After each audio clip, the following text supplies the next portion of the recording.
El siguiente programa fue declarado de interés por la Honorable Cámara de Diputados de la provincia de Santa Fe. También este programa fue nominado al Premio Martín Fierro Federal.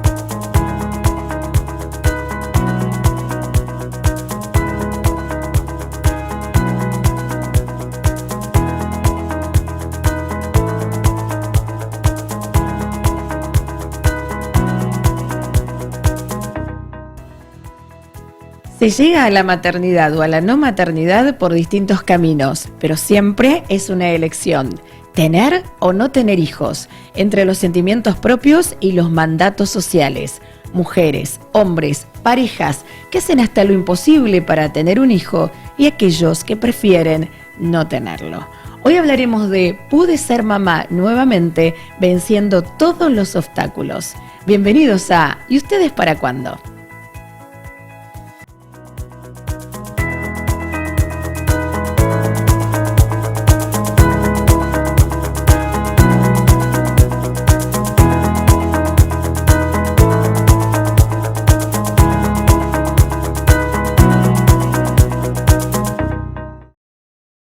¿Cómo les va, amigos? Bienvenidos a un nuevo capítulo, a este encuentro que generamos semana a semana a través de este espacio donde le damos visibilidad a esas cuestiones que, claro, no son tan frecuentes de encontrar en un medio de comunicación. Bueno, nosotros venimos llevando adelante esta propuesta hace más de 2 años para cambiar sobre todo la mirada cultural hacia lo que significa la elección de tener hijos, como también válido aquellos, como dice en la presentación, que deciden no tenerlos. Y hoy sí nos vamos a enfocar en aquellos que están en la búsqueda, en aquellos que llevan adelante todo un arduo camino, que quizás ya tuvieron la oportunidad de ser papás en algún momento y empiezan a buscar el hermanito, la hermanita, y no aparece. Tenemos un testimonio también valioso, motivacional. Ella es psicóloga, así que la presento a Sandra Baró. ¿Cómo estás, Sandra? Hola, ¿qué tal? Bien, todo bien. Bueno, gracias por venir a compartir tu historia. Yo siempre destaco a aquellos que se animan, ¿no?, a hacer público algo que todavía sigue generando, ¿no?, a veces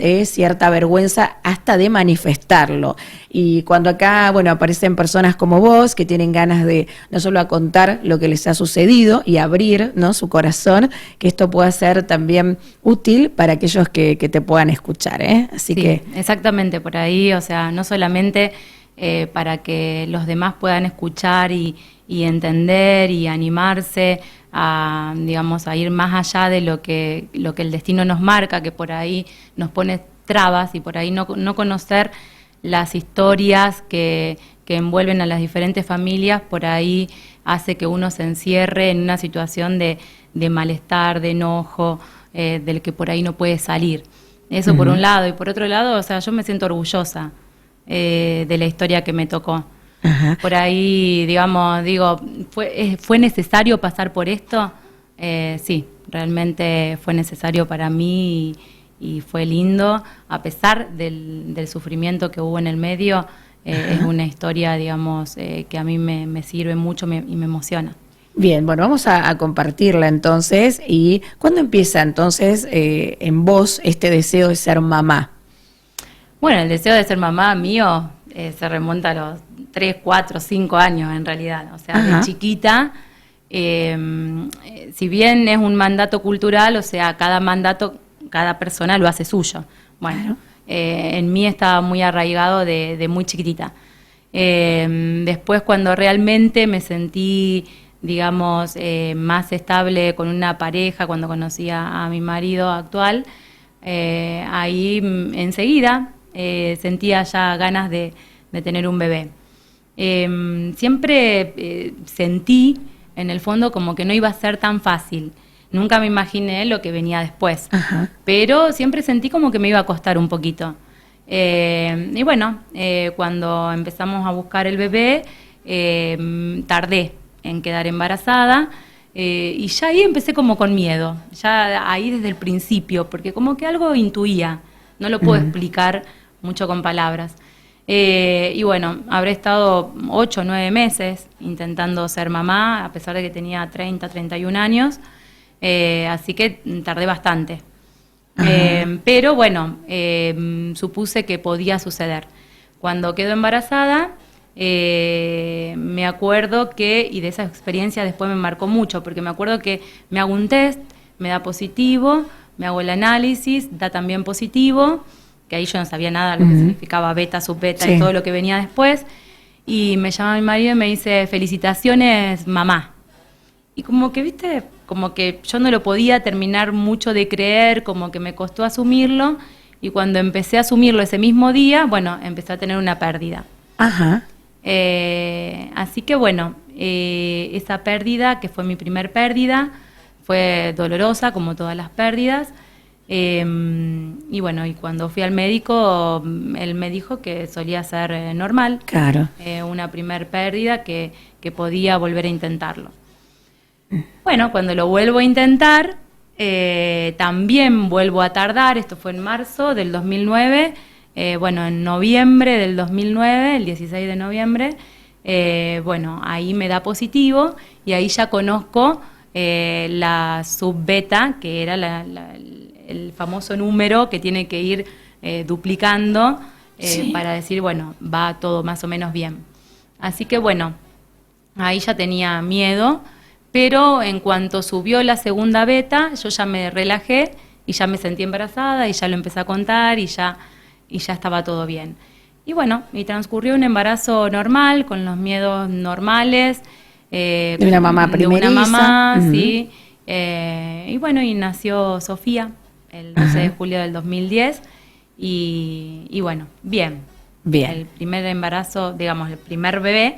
Bien. Claro, o sea, más allá de esta situación que vos viviste al inicio, ¿no? Como es bastante, no voy a usar la palabra normal, pero común, ¿no? Que suele pasar por ahí, una pérdida, ¿no? Y después quedaste embarazada, ¿no? Y hoy tenés a Sofía, que ya tiene, ¿cuántos años? 9 años. 9 años, bien. Y después empezaste con ¿y ustedes para cuándo de la familia? Ahí sí. ¿No? Del hermanito a la hermanita. Sí, no sé si tanto de la familia. Yo ya quería tener un segundo bebé porque también 32 años, porque sí me empezaba a pesar la edad en ese momento, cosa que hoy, o sea, no lo tengo en cuenta para nada.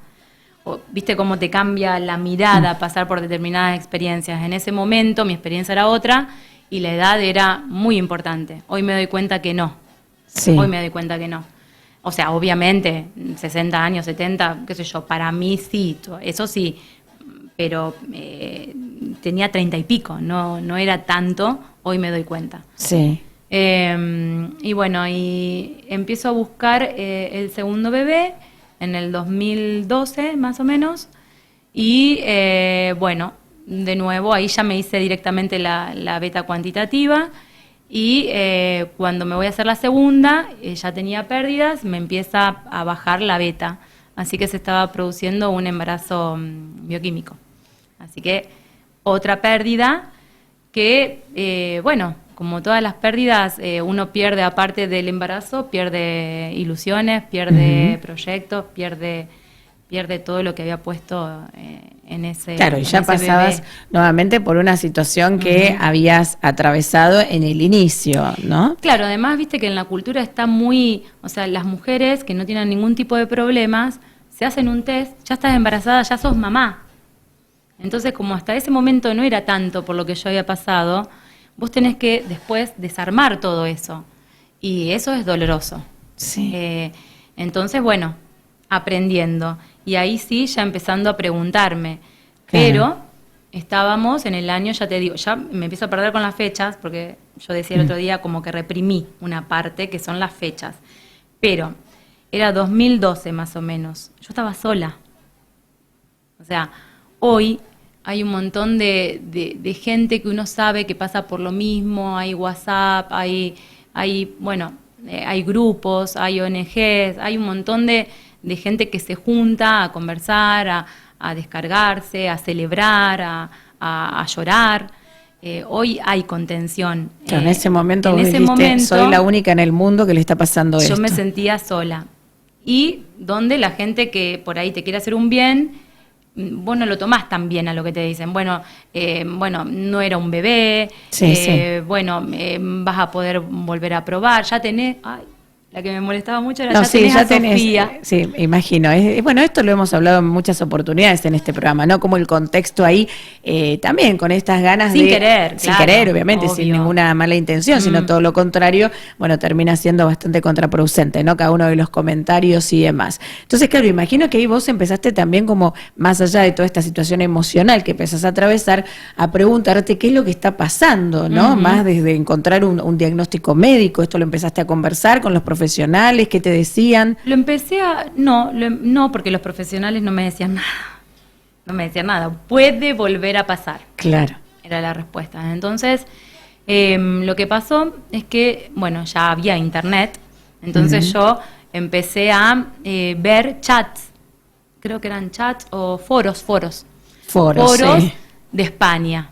Y ahí ya empezó mi vida ya empecé a buscar soluciones a lo que me estaba pasando, que en realidad no sabía bien lo que me estaba pasando. En el medio ocurre una situación donde mi hermana pierde un embarazo bastante, digamos, de 4 meses y medio. Y a ella sí el médico le hizo una indicación, porque ella también había perdido embarazos anteriores, le hizo una indicación de un análisis genético.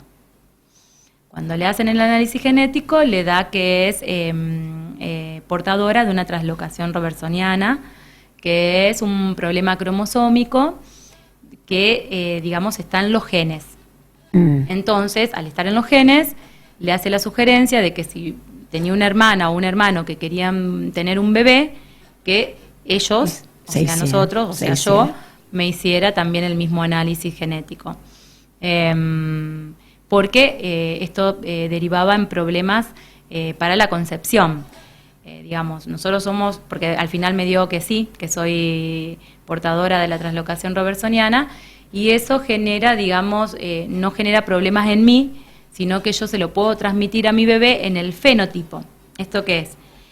Yo tengo un problema en los cromosomas cuando se une mi óvulo, que tiene la translocación, con el espermatozoide. Entonces, en vez de darse la unión entre 23 cromosomas y 23 cromosomas, sucede que yo tengo la translocación en el cromosoma 14 y en el 21. Sucede que puede haber una disomía, se llama en el cromosoma 14, que significa que se produce, digamos, en vez de un cromosoma 14 mío y uno de mi marido, se unen 2 cromosomas 14 míos, y eso puede generar enfermedades y discapacidades de un montón de cuestiones. Y también en el cromosoma 21, que además de, bueno, el síndrome de Down, hay otras cuestiones también relacionadas con esto, que en líneas generales yo lo tengo en los genes, lo transmito y puedo tener un bebé con diferentes discapacidades, retrasos psicomotores, bueno, problemas en el crecimiento, un montón de alteraciones en este aspecto, o el bebé puede morir en mi panza por alguna, digamos, deformación del feto, en un embarazo avanzado o no, o en abortos espontáneos como se me dio a mí. Todo esto lo sabés hoy, digo, pero en ese momento, digo, cuando aparece este diagnóstico que se le da a tu hermana, ¿no?, ante su pérdida, y donde dicen, bueno, es recomendable que si tenés un allegado, en este caso otra hermana que está en la búsqueda, bueno, que se haga este estudio. Ahí vos lo hacés y ahí te inmediatamente. Ahí me entero y se me vino el mundo abajo, porque digo, al final lo que yo sospechaba, bueno, ves, algo había. La genetista me dijo que en realidad tal vez mi mamá también lo había tenido, porque el porcentaje de que esto pase a un bebé es de un 30%, que es mucho en realidad. Pero no es que yo todos los bebés que tenga van a tener un problema. Y de hecho, Sofía, digamos, tu primera hija... Sofía no tiene problemas. Claro. Entonces, era como una ruleta rusa, a la cual uno podía decidir mandarse a la ruleta rusa, que hay muchas mamás y mujeres que tienen estos problemas de traslocación y saben que es una ruleta rusa y se mandan igual por un montón de cuestiones que bueno, que tal vez las hablaremos o no, de las obras sociales que no autorizan el estudio específico que nosotras necesitamos por este tema. Entonces dicen, bueno, pruebo, pero el probar es complicado. Es arriesgarse. ¿Sí? Es arriesgarse y mucho. Uh-huh. Entonces, bueno, yo lo pensé en probar, pensé en el diagnóstico genético preimplantatorio, que era la opción, y la otra opción era la ovodonación. Ajá. Bueno, el azar, yo creo que ya no estaba preparada para jugarme o sea, aparte ya iba avanzando mi edad y yo decía, bueno, entre la edad, mi problema cromosómico, sí, todo unían junto, varias cosas. Era como mucho. Entonces, el diagnóstico genético, si bien era algo esperanzador y que la genetista era lo que más planteaba en ese sentido, bueno, es un estudio que sale mucho dinero y que ni aún en problemas como el nuestro, las obras sociales aún hoy autorizan algunas prepagas, sí, pero generalmente no las autorizan.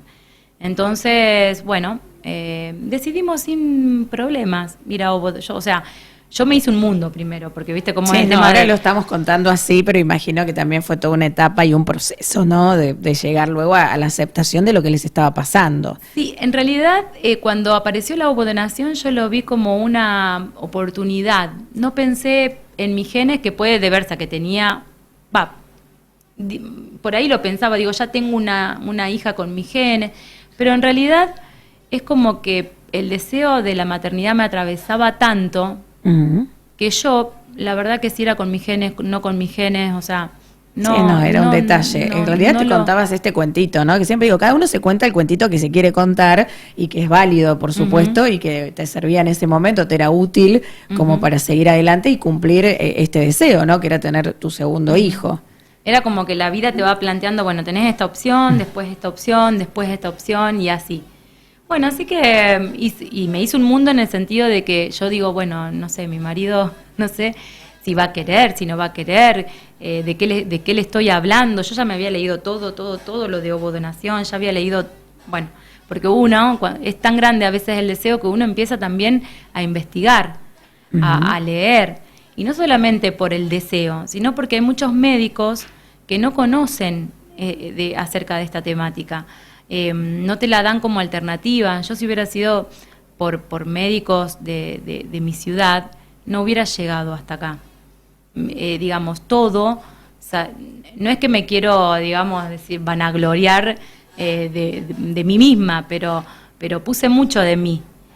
Porque si era por los profesionales de mi ciudad, quedaba todo en lo ginecológico y nada más.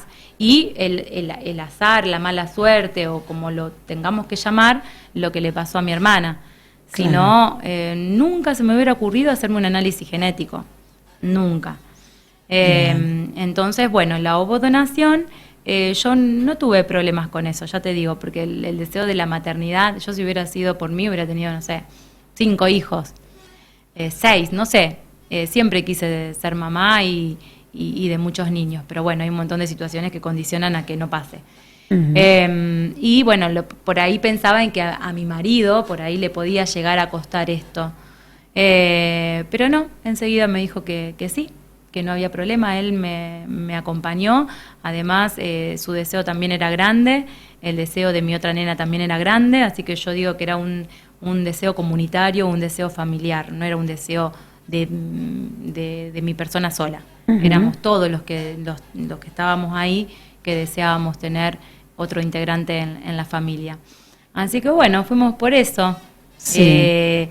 Y bueno. ¿Y cuántos tratamientos encarás, digo, ya aceptando esto de ir a ovodonación?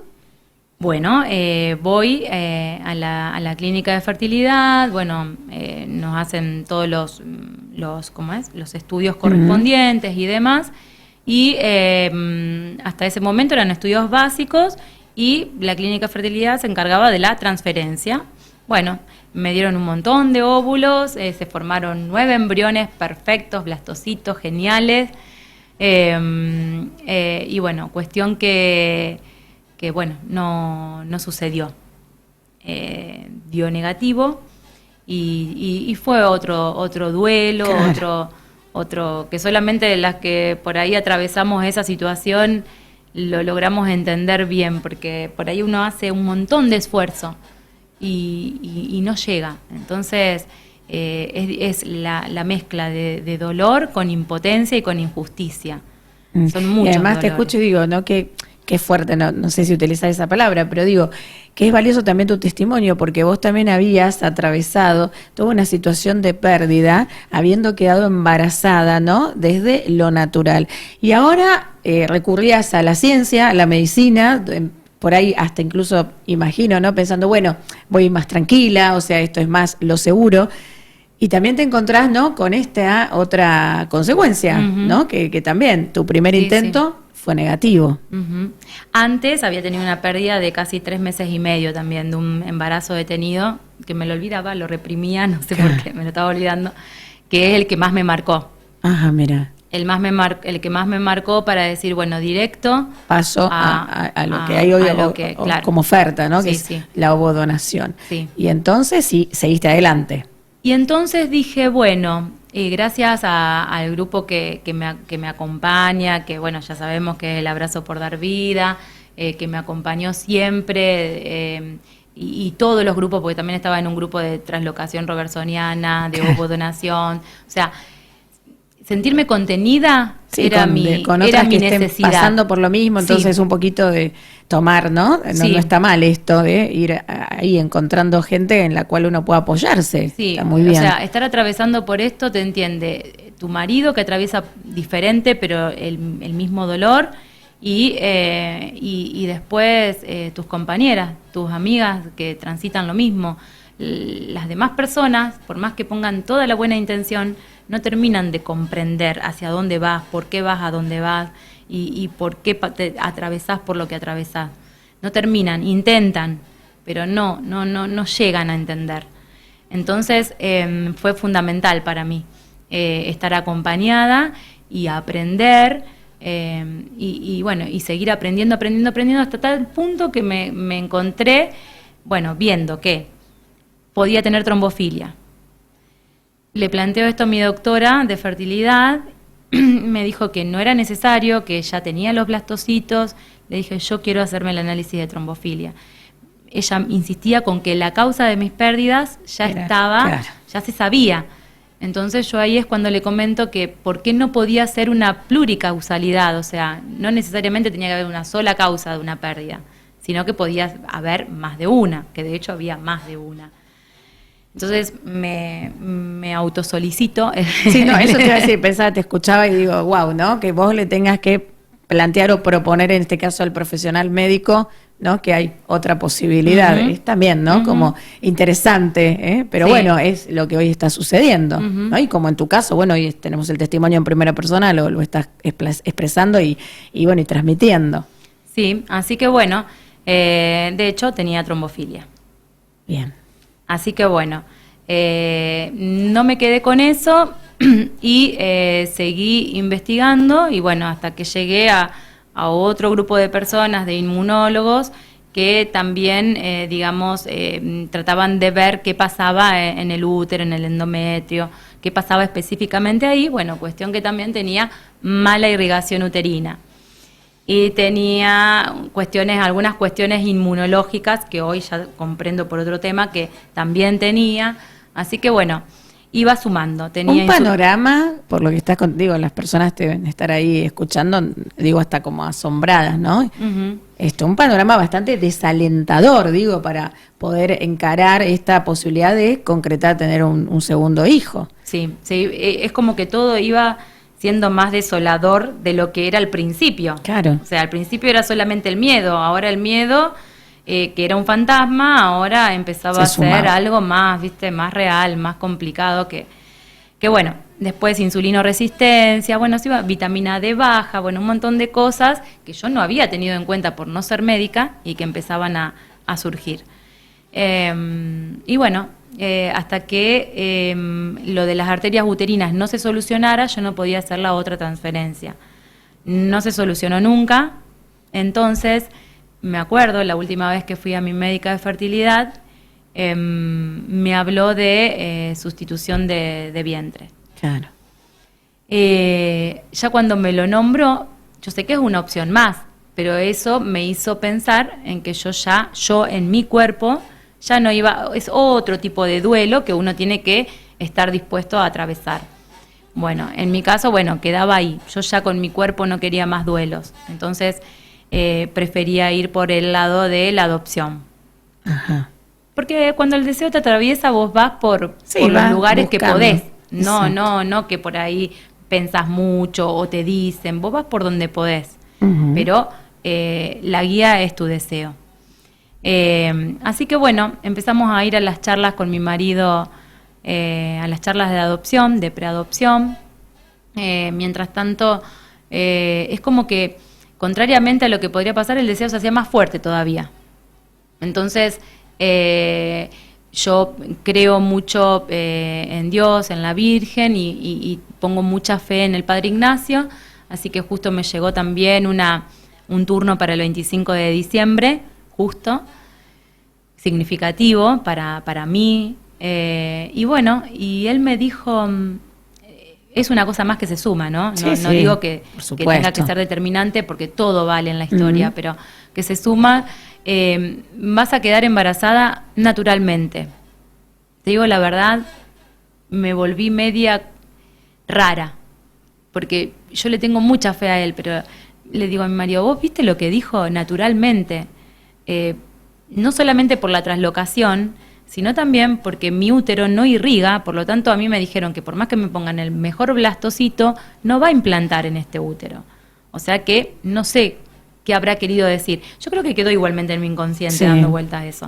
Ujú. Pero transcurrió todo eso y ya estábamos en la adopción, en el camino Sí, de sí, la sí. adopción, ya directamente centrados ahí. Incluso tenía que empezar con medicación de nuevo y demás, y dije no, ya le había dado mucho al cuerpo con muchas medicaciones para ver, porque empezó a no engrosar mi endometrio, que tenía que medir entre 7 y 10 y no pasaba de 5, o sea, empezó todo a empeorar. Bueno, ¿qué pasó? Yo siempre me cuidé, porque yo, evidentemente, con las 4 pérdidas que tuve, quedaba embarazada, más Sofía, embarazada quedaba. Pero yo tenía que evitar el embarazo antes, Claro, ¿no? por todo esto que estás contando. Por la traslocación, Sí, sí. más que nada. Entonces siempre me cuidé. ¿Qué pasó? Cuando la doctora me afirma, y no ella sola, sino los inmunólogos, que no había caso, que no me transfiriera porque el mejor blastocito del mundo no iba a implantar, yo lo creí. O sea, lo creí realmente, porque si no, no hubiera corrido el riesgo.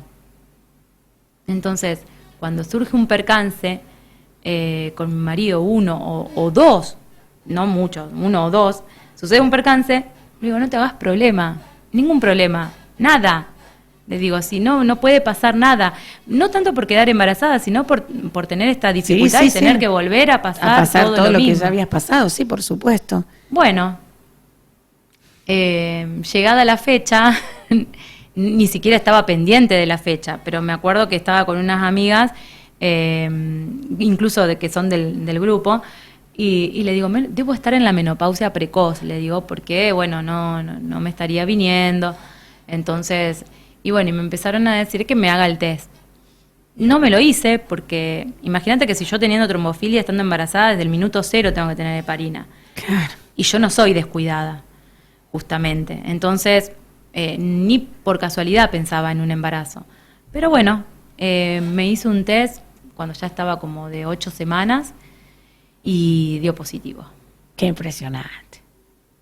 Qué Dio impresionante. positivo, y ahí vino una contradicción Claro. de como que la cabeza no sabía para Dijiste, dónde festejo, disparar. no festejo, esto está bueno, no está tan bueno. O lo sea, tengo o no lo claro, tengo. claro, Porque sí. volver a pasar por el último embarazo que yo tuve, una detención de embarazo, ver al bebé, ¿entendés? En una situación traumática que me quedó a mí como un trauma importante, yo no quería pasar de nuevo por eso. Entonces, fue eso. ¿Qué hacemos? ¿Lo tenemos o no lo tenemos? Porque la edad, Sí. 41 años, y un montón de circunstancias. Entonces,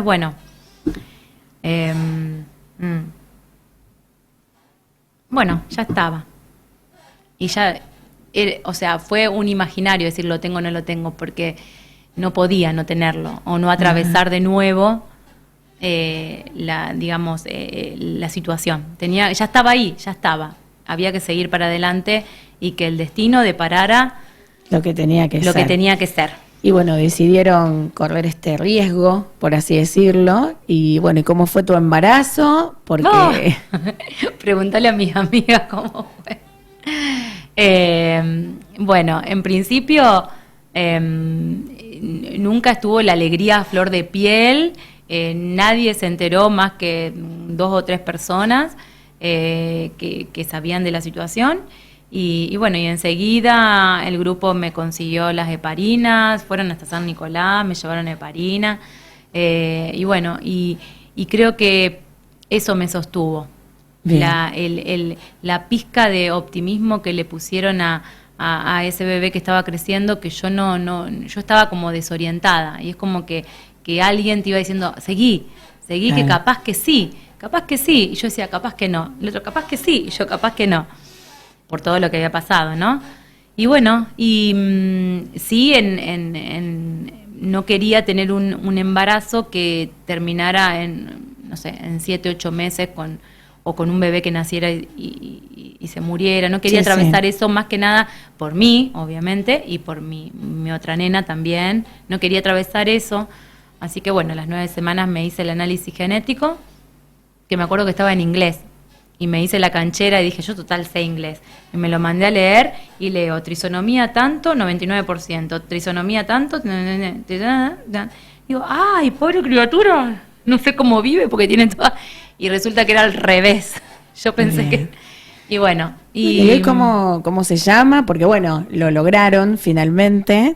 ¿Cómo se llama tu bebé? Victoria. Victoria, que no debe ser casual el nombre que han elegido. Bueno, realmente te queremos agradecer, Sandra, por haber venido a contar tu testimonio, que es tan valioso, sobre todo para aquellas personas, en definitiva, no solo mujeres, parejas, hombres, como decimos acá, que a veces creen, ¿no?, que bueno, que ya hay que bajar los brazos o que no va a ser posible, más allá de todo un panorama médico que ahí aparece como contexto, que bueno, pero escuchando testimonios como el tuyo, dicen, sí, puede llegar a ser, ¿no? Y que nada ni nadie sea el impedimento como para cumplir ese sueño, ese deseo que tienen. Así que, bueno, te agradecemos mucho. Bueno, gracias a ustedes. Por haber venido en el día de hoy. Y bueno, felicitarte por la perseverancia, ¿no? Sobre todo, que algo que le quieras decir a las personas que hoy te estuvieron allí viendo. Y eso, que hay que ir para donde te lleva el deseo, el amor, y bueno, y tratar de ir lo que más se pueda, que pueda haber un límite, no digo que no, puede haber un límite de diferentes tipos, pero por lo menos uno se queda con la sensación de haberlo intentado todo por algo que era realmente genuino y que valía la pena, la alegría o lo que fuera, pero que valía y mucho. O sea, yo creo que uno tiene que ir por lo que quiere. Después, bueno, la vida se encarga de poder obsequiártelo o no, o lograrlo o no, pero bien, que hay que intentarlo. Siempre, eso sí, intentarlo. De eso se trata. Bueno, gracias, Sandra. Bueno, ¿sí? Un placer. Hasta la próxima. Estuvo con nosotros Sandra Baró, ahí la escuchaste, psicóloga, profesional, y contando hoy, abriendo su corazón en todo lo que le ha sucedido, ¿no?, en esta búsqueda por tener un segundo hijo, ¿no?, con todo lo que eso implica. Como siempre lo decimos en este programa, todas las miradas que son tan diversas son válidas, ¿no? Todo lo que vos elijas hacer está bien, no hay algo que esté bien o mal, siempre que vos lo consideres que eso te va a hacer sentir pleno y feliz. Bueno, te agradecemos por acompañarnos cada semana, te esperamos el próximo domingo aquí en la UOX a partir de las 6 de la tarde en un nuevo ¿Y ustedes para cuándo?